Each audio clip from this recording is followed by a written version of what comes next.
Good morning students. இங்கே ஒரு simplify கொடுத்துருக்காங்க. டெசிமலில் இருக்குது 2.25 ஹோல் பார் 1/5 1/2. இது எப்படி எழுதலாம்?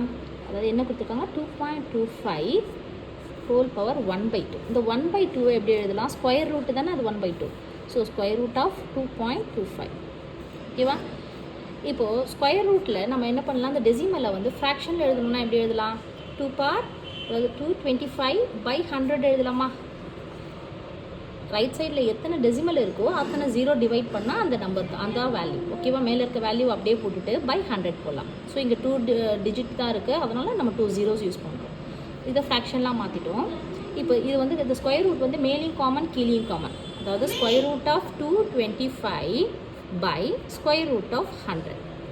ஸ்கொயர் ரூட் ஆஃப் 225 எவ்வளோ? 15. ஓகேவா? 15 ஸ்கொயர் தானே, 15 ஸ்கொயர் தான் என்னது இது. ஸோ இது வந்து எவ்வளோ? 10 ஸ்கொயர். ஸோ இப்போ ஸ்கொயர் எடுத்திங்கன்னா என்ன வரும்? 15/100.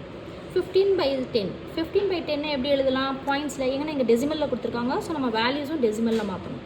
ஸோ இதை டிவைட் பண்ணால் என்ன வரும்? 1.5. 1.5 இஸ் த ஆன்சர்.